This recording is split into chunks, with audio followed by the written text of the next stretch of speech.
ನಮಸ್ಕಾರ. ಬಿಗ್ ಸ್ಟೋರಿಗೆ ಸ್ವಾಗತ. ನಾನು ಸೌಮ್ಯ ಮಳಲಿ. ಡೆಲ್ಟಾ, ಬೀಟಾ, ಈಟಾ, ಲೋಟಾ, ಈಗ 7ನೇ ಲ್ಯಾಂಬ್ಡಾ ಅವತಾರ. ಜಗತ್ತಿನ ನಿದ್ದೆಗೆಡಿಸಿದ್ದು ಯಾಕೆ? 7ನೇ ಕೊರೋನಾ ರೂಪಾಂತರಿ. ಲ್ಯಾಂಬ್ಡಾ ರೂಪಾಂತರಿ ನಂತರ ಇನ್ನೂ ಬದಲಾಗುತ್ತಾ ವೈರಸ್? ಇದುವೇ ಕ್ಷಣದ ವಿಶೇಷ. 7ನೇ ಕೊರೋನಾ ಅವತಾರ. ಡೆಲ್ಟಾ, ಬೀಟಾ, ಈಟಾ, ಲೋಟಾ, ಈಗ 7ನೇ ಲ್ಯಾಂಬ್ಡಾ ಅವತಾರ.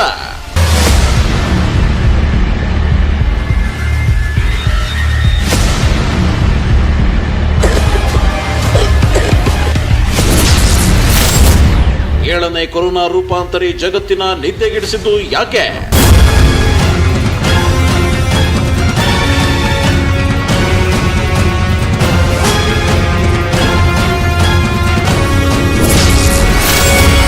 ಲ್ಯಾಂಬ್ಡಾ ರೂಪಾಂತರಿ ನಂತರ ಇನ್ನೂ ಬದಲಾಗುತ್ತಾ ವೈರಸ್?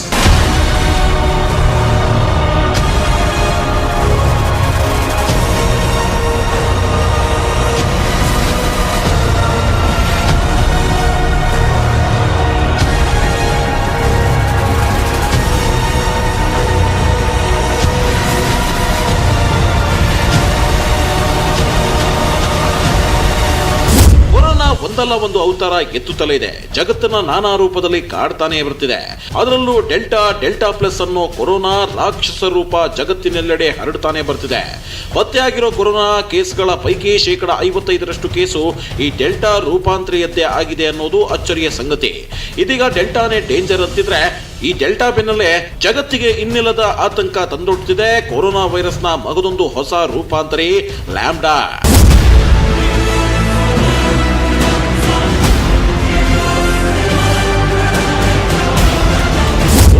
ರೂಪಾಂತರಗೊಳ್ಳುವುದು ಸಹಜ ಪ್ರಕ್ರಿಯೆ ನಿಜ. ಆದರೆ ಕೊರೋನಾ ರೂಪಾಂತರಿ ಅನ್ನೋದು ಒಂದಕ್ಕಿಂತಲೂ ಒಂದು ಡೇಂಜರ್ ಆಗಿದೆ.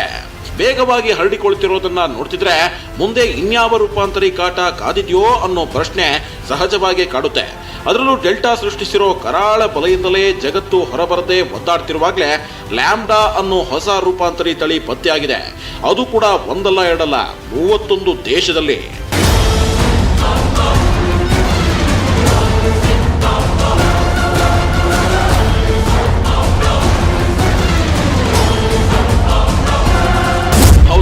ಲ್ಯಾಂಬ್ಡಾ ಈಗ ಜಗತ್ತಿಗೆ ತಲೆನೋವಾಗಿ ಕಾಡ್ತಿರೋ ಹೊಸ ಕೊರೋನಾ ರೂಪಾಂತರಿ.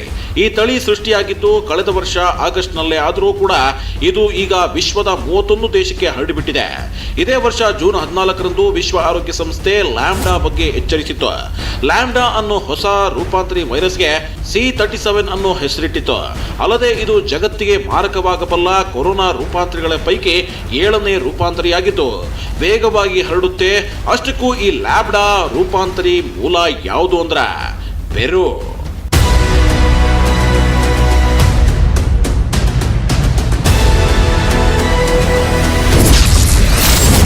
ಲ್ಯಾಂಬ್ಡಾ ಮೂಲ ಯಾವುದು? ಲ್ಯಾಂಬ್ಡಾ ಲಕ್ಷಣಗಳೇನು? ಲ್ಯಾಂಬ್ಡಾ ಮೊಟ್ಟ ಮೊದಲ ಬಾರಿಗೆ ಕಾಣಿಸಿಕೊಂಡಿದ್ದು ಪೆರುವಿನಲ್ಲಿ ಅನ್ನೋ ಮಾಹಿತಿ ಸದ್ಯಕ್ಕೆ ಸಿಕ್ಕಿದೆ. ಅದು ಅಲ್ಲದೆ ಈ ಲ್ಯಾಂಬ್ಡಾ 80% ಸೋಂಕು ಹರಡಿಸುವ ರೂಪಾಂತರಿ ಅಂತಲೂ ಹೇಳಲಾಗ್ತಿದೆ. ಇನ್ನು ಈ ಲ್ಯಾಂಬ್ಡಾ ರೂಪಾಂತರಿಯ ಪ್ರಭಾವ ಚಿಲಿ ರಾಷ್ಟ್ರದಲ್ಲಿ ಹೆಚ್ಚಾಗಿದ್ದು, ಈಕ್ವಡಾರ್ ಮತ್ತು ಅರ್ಜೆಂಟೀನಾ ಸೇರಿದಂತೆ ದಕ್ಷಿಣ ಅಮೆರಿಕಾದ ಕೆಲವು ಪ್ರದೇಶಗಳಲ್ಲಿ ಲ್ಯಾಂಬ್ಡಾ ಹಾವಳಿ ಹೆಚ್ಚಾಗ್ತಿದೆ. ಈ ಪ್ರಕಾರ ನೋಡೋದಾದ್ರೆ ಮಾರ್ಚ್ ಅಂತ್ಯದ ವೇಳೆಗೇನೆ ಈ ಲ್ಯಾಂಬ್ಡಾ 25 ದೇಶದ ಕದ ತಟ್ಟಿತ್ತು. ಆದರೆ ನೆಮ್ಮದಿಯ ವಿಷಯ ಏನಂದ್ರೆ ಯುಕೆಯಲ್ಲಿ ಕೇವಲ 6 ಲ್ಯಾಂಬ್ಡಾ ಕೇಸ್ ಕಾಣಿಸಿಕೊಂಡಿದೆ ಅನ್ನೋದು. ಆದರೆ ಈ ಲ್ಯಾಂಬ್ಡಾ ಬಗ್ಗೆ ಆತಂಕ ಹೆಚ್ಚಾಗೋಕೆ ಕಾರಣ ಏನು ಅಂದ್ರೆ ಇದು ಕನಿಷ್ಠ ಅಂದ್ರೂ 7 ಮಹತ್ವದ ರೂಪಾಂತರಗಳನ್ನ ಹೊಂದಿರೋ ರಣರೂಪಾಂತರಿ.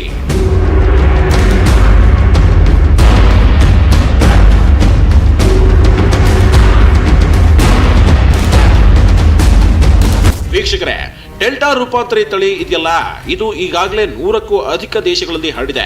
ಇದು ಭಯಂಕರ ಅಂತ ಅನಿಸೋಕೆ ಕಾರಣ ಇದು 3 ರೂಪಾಂತರಗಳನ್ನ ಹೊಂದಿರೋ ರೂಪಾಂತರಿ ಅನ್ನೋದು. B16172, AY1, AY2 ಅನ್ನೋ 3 ರೂಪಾಂತರಿ ತಳಿ ಸೇರ್ಕೊಂಡು ರಣದಾಳಿ ಇಡ್ತಿರೋ ಕಾರಣ ಡೆಲ್ಟಾ ಹೆಸರಿನ ರೂಪಾಂತರಿ ಅತ್ಯಂತ ಡೆಡ್ಲಿಯಾಗಿ ಜಗತ್ತನ್ನ ಕಾಡ್ತಿದೆ. ಅದರಲ್ಲೂ ಡೆಲ್ಟಾ ಕಪಿಮುಷ್ಟಿಗೆ ಸಿಲುಕಿ ಅತ್ಯಂತ ಕೆಟ್ಟದಾಗಿ ನಲುಗ್ತಾ ಇರೋದು ವಿಶ್ವದ ದೊಡ್ಡಣ್ಣ ಅಂತಲೇ ಕರೆಸಿಕೊಳ್ಳೋ ನಂಬರ್ 1 ಶ್ರೀಮಂತ ದೇಶ ಅಮೆರಿಕ.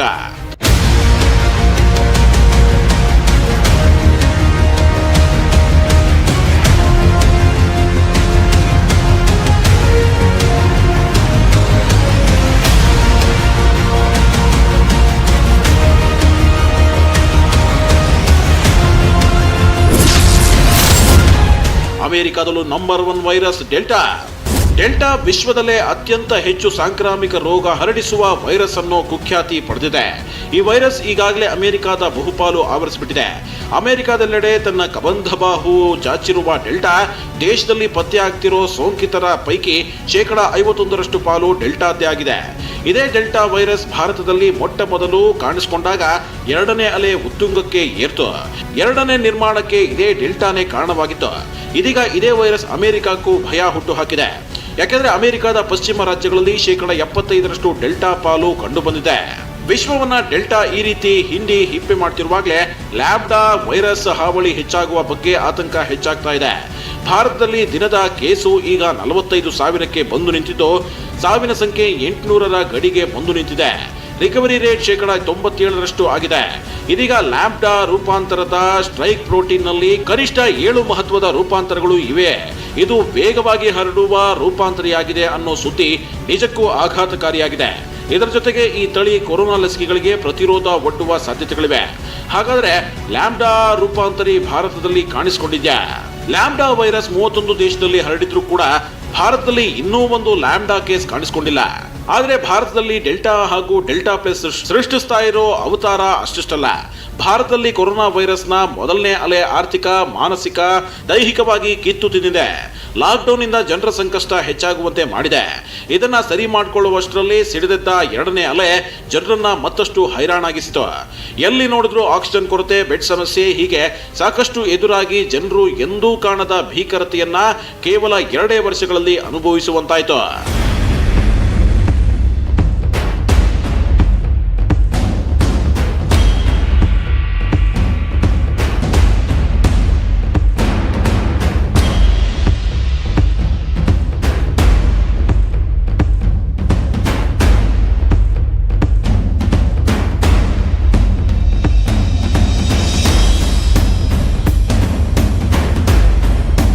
ಈಗ ದೇಶದಲ್ಲಿ ಕೊರೋನಾ ವೈರಸ್ ರೂಪಾಂತರಿಯಾದ ಡೆಲ್ಟಾ ಅಬ್ಬರ ಇಳಿಕೆ ಆಗ್ತಿದೆ.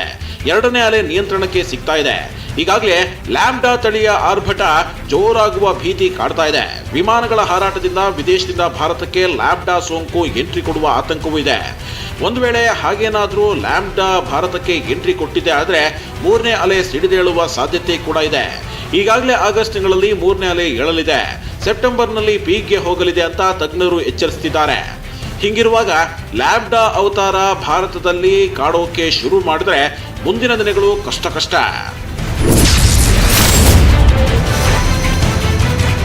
2020 ಸೆಪ್ಟೆಂಬರ್ನಲ್ಲಿ ಯುಕೆಯಲ್ಲಿ ಮೊಟ್ಟ ಮೊದಲ ಬಾರಿಗೆ ಹೊಸ ರೂಪಾಂತರಿ ಕೊರೋನಾ ವೈರಸ್ ಕಾಣಿಸಿಕೊಳ್ಳುತ್ತೆ. ಅದು ಚೈನಾದಲ್ಲಿ 2019ರಲ್ಲಿ ಕಾಣಿಸಿಕೊಂಡ ಕೊರೋನಾ ತಳಿ ಏನಿತ್ತು ಅದಕ್ಕಿಂತಲೂ ಭಿನ್ನವಾಗಿರುತ್ತೆ. ಹೊಸ ರೂಪದಲ್ಲಿ ಕಾಡುವ ತಳಿಯಾಗಿರುತ್ತೆ. ಅದೇ B117. ಈ ತಳಿ ಬ್ರಿಟನ್ನಲ್ಲೆಡೆ ಹರಡಿ ಒಂದಲ್ಲ ಎರಡಲ್ಲ 172 ದೇಶಗಳಿಗೆ ಹರಡುತ್ತೆ. ಅಮೆರಿಕ, ಡೆನ್ಮಾರ್ಕ್, ಸ್ವಿಟ್ಜರ್ಲ್ಯಾಂಡ್ನಲ್ಲಿ ಅತಿ ಹೆಚ್ಚು ಹರಡುತ್ತೆ. ಹೀಗಾಗಿ ಈ B117 ಅನ್ನೋ ತಳಿಯನ್ನ ವಿಶ್ವ ಆರೋಗ್ಯ ಸಂಸ್ಥೆ 2020ರ ಡಿಸೆಂಬರ್ನಲ್ಲಿ ಆಲ್ಫಾ ಅನ್ನೋ ಹೆಸರಿನ ಮೂಲಕ ಕರೆಯುತ್ತೆ. ಈ ತಳಿ ಐರೋಪ್ಯ ದೇಶಗಳನ್ನೇ ಹೆಚ್ಚು ಕಾಡಿದ ತಳಿಯಾಗಿದ್ದು ಈಗಲೂ ಅಮೆರಿಕದಲ್ಲಿ 28.7% ಕೇಸ್ ಆಲ್ಫಾದ್ದೇ ಕಂಡುಬರುತ್ತರ. ಮೇ ತಿಂಗಳಲ್ಲಿ ಸೌತ್ ಆಫ್ರಿಕಾದಲ್ಲಿ ಕೊರೋನಾ ವೈರಸ್ನ ಮಗದೊಂದು ರೂಪಾಂತರಿ ವೈರಸ್ ಕಾಣಿಸಿಕೊಳ್ಳುತ್ತೆ. ಆ ತಕ್ಷಣ ದಕ್ಷಿಣ ಆಫ್ರಿಕಾ ನಿಜಕ್ಕೂ ದಂಗಾಗುತ್ತೆ. ಯಾಕಂದ್ರೆ ಅದು B1351, B1351.2 ಹಾಗೂ B13513 ಅನ್ನೋ 3 ರೂಪಾಂತರಿಗಳನ್ನ ಒಳಗೊಂಡ ದೈತ್ಯ ರೂಪಾಂತರಿ ಆಗಿರುತ್ತೆ. ಹೀಗಾಗಿ 2020ರ ಡಿಸೆಂಬರ್ನಲ್ಲಿ ಈ ತಳಿಯ ವೇಗವನ್ನ ಗಮನಿಸಿದ ವಿಶ್ವ ಆರೋಗ್ಯ ಸಂಸ್ಥೆ ಇದಕ್ಕೆ ಬೀಟಾ ಅಂತ ಹೆಸರಿಸಿತ್ತು. ಇದೇ ವರ್ಷ ಜನವರಿ ಅಷ್ಟರಲ್ಲಿ ಈ ಬೀಟಾ ವೈರಸ್ ಇಲ್ಲ ಅಂದ್ರೂ 20ಕ್ಕೂ ಅಧಿಕ ದೇಶದಲ್ಲಿ ಕಂಡು ಬಂದಿರೋದು ವರದಿಯಾಗಿರುತ್ತೆ. ಇದೀಗ ಈ ತಳಿ ಕೂಡ ಜಾಗತಿಕವಾಗಿ ಇದು ಬ್ರೆಜಿಲ್ ರೂಪಾಂತರಿ ತಳಿ ಎಂದೇ ಸಿಕ್ಕಾಪಟ್ಟೆ famous.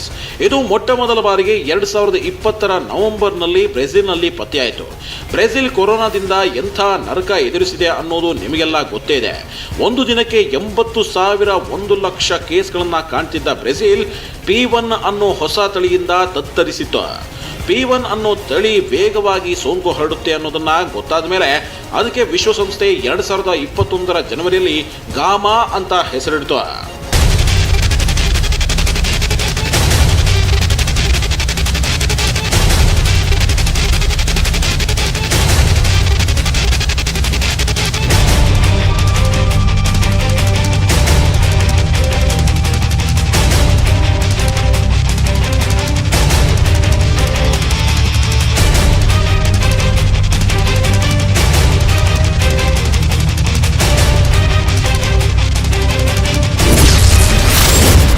Number 4 eta.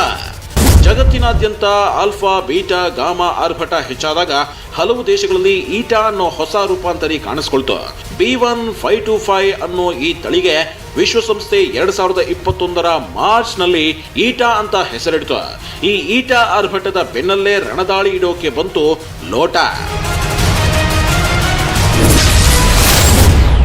Number 5 ಲೋಟಾ. S, 2020 ನವೆಂಬರ್ನಲ್ಲಿ ಅಮೆರಿಕಾದಲ್ಲಿ ಹೊಸ ರೂಪಾಂತರಿ ಕೊರೋನಾ ಪತ್ತೆಯಾಯಿತು.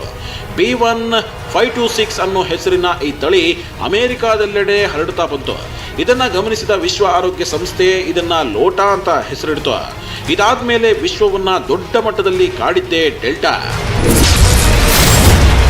Number 6 delta. ಡೆಲ್ಟಾ ಜಗತ್ತನ್ನ ಈಗಲೂ ಎಡಬಿಡದೆ ಕಾಡ್ತಾನೆ ಇದೆ. ದಿನಾಲೂ ವಿಶ್ವದಾದ್ಯಂತ ಲಕ್ಷ ಕೇಸ್ ದಾಖಲಾಗುವಂತೆ ಮಾಡ್ತಿದೆ. ಇದೀಗ ಈ ಡೆಲ್ಟಾ ಬೆನ್ನಲ್ಲೇ 7ನೇ ರಣಾವತಾರ ತಾಳಿರೋದು ಲ್ಯಾಬ್ಡಾ.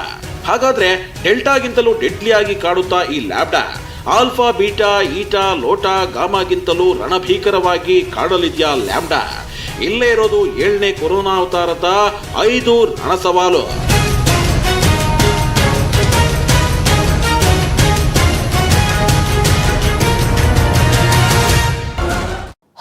ಹೊಸ ಅವತಾರದಲ್ಲಿ ಕೊರೋನಾ ಏನೋ ದಾಳಿ ಇಡೋದಕ್ಕೆ ಸಜ್ಜಾಗ್ತಾ ಇದೆ. ಇದರ ಮಧ್ಯೆ ಭಾರತಕ್ಕೆ 3ನೇ ಅಲೆ ಎಚ್ಚರಿಕೆ ಬೇರೆ ಕೇಳಿ ಬರ್ತಿದೆ. ಹಾಗಾದ್ರೆ 3ನೇ ಅಲೆ ಕಾಡೋಕೆ ಶುರುವಾದ್ರೆ ಎದುರಾಗೋ ಸವಾಲುಗಳೆಂಥದ್ದು? ಅದನ್ನ ಸರ್ಕಾರ ಹೇಗೆ ಎದುರಿಸಬಹುದು? ಇದೆಲ್ಲದರ ಸ್ಟೋರಿ ಏನಿದೆ ನೋಡಿ. ಅಂದ್ರೆ ಸಂಪೂರ್ಣ ಇನ್ನೂ ಹೋಗಿಲ್ಲ. ಈ ವರ್ಷ ಕೊನೆ ತನಕ ನಾವು ಈ ಕೋವಿಡ್ದು ಏನಿದೆ ಮುನ್ನೆಚ್ಚರಿಕೆ ಮಾರ್ಗಸೂಚಿಗಳನ್ನ ನಾವು ಕಟ್ಟುನಿಟ್ಟಾಗಿ ಪಾಲನೆ ಮಾಡಲೇಬೇಕು. ಮಕ್ಕಳಿಂದ ದೊಡ್ಡವರಿಗೆ ಬರ್ಬೋದು. ಕರೋನಾ ಸೋಂಕಿನಿಂದ ಅವರು ಚೇತರಿಕೆ ಆದಮೇಲೂ ಕೂಡ ಕೆಲವರಿಗೆ ಪೋಸ್ಟ್ ಕೋವಿಡ್ ಕಾಂಪ್ಲಿಕೇಶನ್ಸ್ ಅಂತ ಆಗುತ್ತೆ. ವೀಕ್ಷಕರೇ, ಒಂದು ಕಡೆ ಕೊರೋನಾ 7ನೇ ಅವತಾರ ಎತ್ತಿದೆ ನಿಜ. ಇದರ ನಡುವಲ್ಲೇ 2ನೇ ಅಲೆ ಕೊನೆ ಹಂತದಲ್ಲಿರುವ ಭಾರತದಲ್ಲಿ 3ನೇ ಅಲೆ ನಿರೀಕ್ಷೆ ಕೂಡ ಹೆಚ್ಚಾಗ್ಬಿಟ್ಟಿದೆ. ಜನರು ಎಗ್ಗಿಲ್ಲದೆ ಓಡಾಟ, ಗುಂಪು ಸೇರುವಿಕೆ ದೊಡ್ಡ ತಲೆನೋವಾಗಿ ಪರಿಣಮಿಸುವ ಆತಂಕವೂ ಇದೆ. ಇದೇ ವಿಚಾರವಾಗಿ ರಾಜ್ಯದ ಮುಖ್ಯಮಂತ್ರಿಗಳು ಕೋವಿಡ್ ನಿಯಮಗಳನ್ನ ಕಟ್ಟುನಿಟ್ಟಾಗಿ ಪಾಲಿಸದೇ ಇದ್ದಲ್ಲಿ ಸೋಂಕು ಹೆಚ್ಚಾಗುತ್ತೆ. ಸೋಂಕು ಹೆಚ್ಚಾದರೆ ಮತ್ತೆ ಲಾಕ್ಡೌನ್ ಮಾಡುವ ಪರಿಸ್ಥಿತಿ ಎದುರಾಗುತ್ತೆ ಅಂತ ಎಚ್ಚರಿಸಿದ್ದಾರೆ. ಹಾಗಾದ್ರೆ 3ನೇ ಅಲೆ ತಡೆಗೆ ಎದುರಾಗುವ ಸವಾಲುಗಳೇನು? ಅದನ್ನ ಒಂದೊಂದಾಗಿ ಹೇಳ್ತಾ ಹೋಗ್ತೀನಿ ನೋಡಿ. ಸವಾಲು ನಂಬರ್ 1, ಅಪೌಷ್ಟಿಕ ಮಕ್ಕಳು. 3ನೇ ಅಲೆ ಕುರಿತಾಗಿ ತಜ್ಞರು ಈಗ ಮತ್ತೊಂದು ರಹಸ್ಯ ಬಿಚ್ಚಿಟ್ಟಿದ್ದಾರೆ. ಕರ್ನಾಟಕಕ್ಕೆ 3ನೇ ಅಲೆಯಲ್ಲಿ ಅಪೌಷ್ಟಿಕ ಮಕ್ಕಳೇ ಸವಾಲಾಗುವ ಸಾಧ್ಯತೆ ಇದೆ ಎಂಬ ಆತಂಕಕಾರಿ ಮಾಹಿತಿಯು ಹೊರಬಿದ್ದಿದೆ. ರಾಜ್ಯದಲ್ಲಿ ಹೀಗೆ ಅಪೌಷ್ಟಿಕತೆಯಿಂದ ಬಳಲುತ್ತಿರುವ ಮಕ್ಕಳು ಒಬ್ಬಿಬ್ಬರಲ್ಲ, ಬರೋಬ್ಬರಿ 4 ಲಕ್ಷ ಮಕ್ಕಳಿಗೆ ಅಪೌಷ್ಟಿಕತೆ ಸಮಸ್ಯೆ ಕಾಡ್ತಿದೆ. 3ನೇ ಅಲೆಯ ಬೆಚ್ಚಿ ಬೀಳುವ ರಹಸ್ಯದ ಬೆನ್ನಲ್ಲೇ 4 ಲಕ್ಷ ಮಕ್ಕಳಿಗೆ ಕಾಡ್ತಿರುವ ಅಪೌಷ್ಟಿಕತೆ ಸಮಸ್ಯೆ ಕರ್ನಾಟಕವನ್ನ ಆತಂಕಕ್ಕೆ ದೂಡಿದೆ. ಬಟ್ ಈಗ ನಾವು 3ನೇ ಅಲೆನಲ್ಲಿ ನಾವು ಅಮೆರಿಕ ಅಥವಾ ಜಪಾನು ಅಥವಾ ಇಂಗ್ಲೆಂಡ್ ನೋಡಿದ್ರೆ ಮಕ್ಕಳಿಗೇನು ಅಷ್ಟು ಜಾಸ್ತಿ ಬಂದಿಲ್ಲ ಅಲ್ಲಿ. ಬಟ್ ಕಾಯಿಲೆ ಕರೋನಾ ಸೋಂಕು ಮಕ್ಕಳಿಗೆ ಅಕಸ್ಮಾತ್ ಬಂದ್ರೂ ತೀವ್ರತೆ ದೊಡ್ಡವರಷ್ಟು ಇರೋದಿಲ್ಲ. ಯಾಕೆಂದ್ರೆ ಮಕ್ಕಳಲ್ಲಿ ವೈರಲ್ ಲೋಡ್ ಕಡಿಮೆ ಇರುತ್ತೆ. ಬಟ್ ಮಕ್ಕಳಿಂದ ದೊಡ್ಡವರಿಗೆ ಬರ್ಬೋದು. ಸವಾಲು ನಂಬರ್ 2, ಹೊಸ ಕಾಯಿಲೆ ಕಾಟ. ಇತ್ತೀಚೆಗೆ ಕೊರೋನಾ ಸೋಂಕಿತರಿಗೆ ಮತ್ತೊಂದು ಹೊಸ ಕಾಯಿಲೆ ಕಾಡ್ತಿದೆ. ಆ ಕಾಯಿಲೆ ಹೆಸರು ಬೋನ್ ಡೆತ್. ಕೊರೋನಾ ಸೋಂಕಿತರಿಗೆ ಬ್ಲಾಕ್, ವೈಟ್, ಯೆಲ್ಲೋ, ಗ್ರೀನ್ ಹೀಗೆ ಅಪಾಯಕಾರಿ ಕಲರ್ ಫಂಗಸ್ ಕಂಗೆಡಿಸೋದು ಮಾತ್ರವಲ್ಲ, ಮಿಸ್ಸಿ, ಎನೆಕ್, ಕವಾಸಾಕಿ, ಸಿವಿಎಂ ನಂತಹ ಡೆಡ್ಲಿ ಕಾಯಿಲೆಗಳು ಒಕ್ಕರಿಸ್ತಿವೆ. ಈ ಸಾಲಿಗೆ ಈಗ ಬೋನ್ ಡೆತ್ ಕೂಡ ಸೇರ್ಕೊಂಡಿದೆ.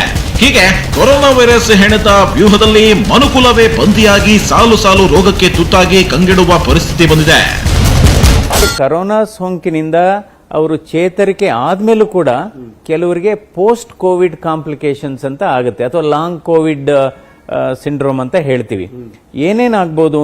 ಸಾಮಾನ್ಯವಾಗಿ ಕೆಲವರಲ್ಲಿ ನಾವು ನೋಡಿರೋದು ತೂಕ ಕಡಿಮೆ ಆಗ್ತಾರೆ, ವೇಟ್ ಲಾಸ್, ಹೊಸದಾಗಿ ಸಕ್ಕರೆ ಕಾಯಿಲೆ ಬರ್ಬೋದು.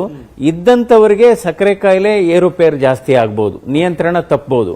5% ಜನರಿಗೆ ಕೆಲವರಿಗೆ ಅವರ ರಕ್ತನಾಳಗಳಲ್ಲಿ ರಕ್ತ ಹೆಪ್ಪುಗಟ್ಟಬಹುದು. ಸಪೋಸ್ ಹೃದಯದ ರಕ್ತನಾಳಗಳಲ್ಲಿ ಆ ರಕ್ತ ಹೆಪ್ಪುಗಟ್ಟಿದ್ರೆ ಅದು ಹಾರ್ಟ್ ಅಟ್ಯಾಕ್ ಆಗ್ಬೋದು. ಅಥವಾ ಬ್ರೈನ್ ರಕ್ತನಾಳದಲ್ಲಿ ಏನಾದರೂ ರಕ್ತ ಹೆಪ್ಪುಗಟ್ಟಿದ್ರೆ ಸ್ಟ್ರೋಕ್ ಆಗ್ಬೋದು. ಹೌದು. ಸವಾಲು ನಂಬರ್ 3, ಸಾಲು ಸಾಲು ಹಬ್ಬ. ಗುಂಪು ಸೇರೋದ್ರಿಂದ ಕೊರೋನಾ ಹರಡೋ ಸಾಧ್ಯತೆ ಹೆಚ್ಚಿರುತ್ತೆ. ಇದನ್ನ ಅಟ್ಲೀಸ್ಟ್ ಈ ಡಿಸೆಂಬರ್ ವರ್ಗಾದ್ರೂ ತಡೆಯಬೇಕು ಅನ್ನೋದು ತಜ್ಞರ ಸಲಹೆ. ಯಾಕಂದ್ರೆ ಮುಂದಿನ ತಿಂಗಳಿನಿಂದ ಸಾಲು ಸಾಲು ಹಬ್ಬಗಳು ಬೇರೆ ಬರ್ತಾ ಇದೆ. ವರಮಹಾಲಕ್ಷ್ಮಿ ಹಬ್ಬ, ಆಯುಧ ಪೂಜೆ, ವಿಜಯದಶಮಿ, ದಸರಾ, ಗಣೇಶನ ಹಬ್ಬ, ಗೌರಿ ವ್ರತ, ದೀಪಾವಳಿ, ಕ್ರಿಸ್ಮಸ್, ನ್ಯೂ ಇಯರ್, ಹೀಗೆ ಸಾಕಷ್ಟು ಹಬ್ಬಗಳು, ಸಂಭ್ರಮಾಚರಣೆಯ ದಿನಗಳು ಬರಲಿವೆ. ಹಿಂಗಾಗಿ ಜನ ಗುಂಪುಗೂಡೋ ಸಾಧ್ಯತೆ ಹೆಚ್ಚಿದೆ. ಇದರಿಂದ ಸೋಂಕು ಹೆಚ್ಚಾಗಬಹುದು. ಕಳೆದ ಬಾರಿ ಕೂಡ ಸಾಲು ಸಾಲು ಹಬ್ಬಗಳಲ್ಲಿ ಜನ ಮೈಮರೆತ ಕಾರಣ ಸೋಂಕು ವಿಪರೀತವಾಗಿತ್ತು. ಜಾತ್ರೆ, ಊರಬ್ಬ, ಹೀಗೆ ಸಾಕಷ್ಟು ಸಭೆ ಸಮಾರಂಭಗಳನ್ನ ನಿರ್ಬಂಧಿಸಿದ್ರೆ ಮಾತ್ರವೇ 3ನೇ ಅಲೆ ತಡೆ ಸಾಧ್ಯ ಅನ್ನೋದು ವೈದ್ಯರ ಅಭಿಪ್ರಾಯ. ಈ ಗುಂಪು ಸೇರೋದನ್ನ ನಿಷೇಧನೆ ಆಗ್ಬೇಕಾಗುತ್ತೆ ಡಿಸೆಂಬರ್ ತನಕ. ಸೆಪ್ಟೆಂಬರ್, ಅಕ್ಟೋಬರ್ ಅಲ್ಲಿ ಸಾಲು ಸಾಲು ಹಬ್ಬಗಳು ಬರುತ್ತೆ. ದಸರಾ ಇರ್ಬೋದು, ಆಯುಧ ಪೂಜೆ ಇರ್ಬೋದು, ದೀಪಾವಳಿ ಇರ್ಬೋದು, ಈ ತರ ಬರ್ತಾ ಹೋಗುತ್ತೆ. ಸೊ ಇದೇ ನಾವು ಮಾಡಿದ ತಪ್ಪು. ಸವಾಲು ನಂಬರ್ 4, ವಲಸೆಯಿಂದ ಹಳ್ಳಿಗೆ ಸೋಂಕು. ಮೊದಲನೇ ಅಲೆಯಲ್ಲಿ ಕೆಲವೊಂದು, 2ನೇ ಅಲೆಯಲ್ಲಿ ಕೆಲವೊಂದು ಪಾಠವನ್ನ ಜನ ಕಲ್ತಿದ್ದಾರೆ. ಆದ್ರೂ ಕೂಡ ನಗರದಲ್ಲಿ ಸೋಂಕು ಹೆಚ್ಚಾದ ತಕ್ಷಣ ಜನರೆಲ್ಲ ತಮ್ಮ ತಮ್ಮ ಊರಿಗೆ, ತಮ್ಮ ತಮ್ಮ ಹಳ್ಳಿಗಳಿಗೆ ಧಾವಿಸ್ತಾರೆ. ವಲಸೆ ಹೋಗೋಕೆ ಶುರು ಮಾಡ್ತಾರೆ. ಹೀಗೆ ಮಾಡೋದ್ರಿಂದ ಹಳ್ಳಿಗಳಿಗೆ ಸಮಸ್ಯೆ ಆಗೋ ಸಾಧ್ಯತೆ ಇರುತ್ತೆ.